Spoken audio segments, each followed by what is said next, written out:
জাতীয় সনদ 2025 হয়েছে। এটা এই জাতির ইতিহাসে একটি স্মরণীয় দিন, এই ঐতিহাসিক দিন যতদিন বাংলাদেশের ইতিহাস থাকবে। আজকে শহীদের আত্মত্যাগ, রক্তদান, এই জাতির আকাঙ্ক্ষা, জনপ্রত্যাশা সবকিছু পূরণের শুরু হলো কেবল। এগুলো বাস্তবায়নের মধ্য দিয়ে আমরা একটি গণতান্ত্রিক এবং গণতান্ত্রিক সংস্কারের মধ্য দিয়ে রাষ্ট্র কাঠামো আমরা অর্জন করতে পারবো। যে রাষ্ট্র কাঠামোর মধ্য দিয়ে আমাদের নতুন যাত্রা শুরু হবে।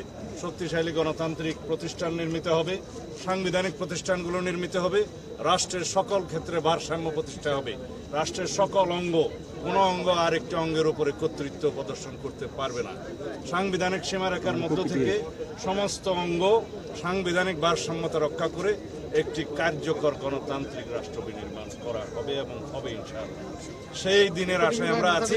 সামনের দিকে আমাদের অনেক কাজ, এগুলো কেবল যাত্রা শুরু। সবাই জুলাই সনদ স্বাক্ষর করেছে, যারা দুই একজন স্বাক্ষর করেন নাই আশা করি তারাও ভবিষ্যতে স্বাক্ষর করবেন, এটা উন্মুক্ত রাখা আছে। আমি এই অন্তর্বর্তীকালীন সরকারের মাননীয় প্রধান উপদেষ্টা এবং জাতীয় ঐক্যমত্য কমিশনের সকল সদস্যবৃন্দ এবং অন্যান্য সকল জাতীয় নেতৃবৃন্দ যারা দীর্ঘ আলাপ আলোচনা অংশ নিয়েছেন তাদের সকলের প্রতি কৃতজ্ঞতা জানাই, অভিনন্দন জানাই।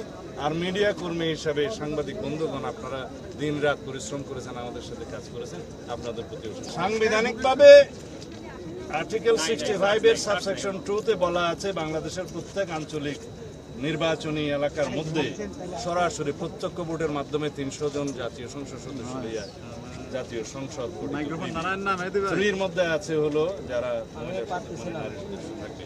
কিন্তু এখন কেউ কেউ সেটা বর্ণনা করছে যে নির্বাচন কমিশন শুধু নির্বাচন করার অন্য কিছু নয়। এটা সত্য, নির্বাচন কমিশন তো নির্বাচন পরিচালনা করবে, কিন্তু কিভাবে করবে সেটা বর্ণিত আছে। সুতরাং জাতিকে বিভ্রান্ত করার কোনো সুযোগ নাই। মাননীয় প্রধান উপদেষ্টা তারপরেও যদি আলাপ আলোচনা করতে চাই, আমরা আলাপ আলোচনা বিশ্বাস করি।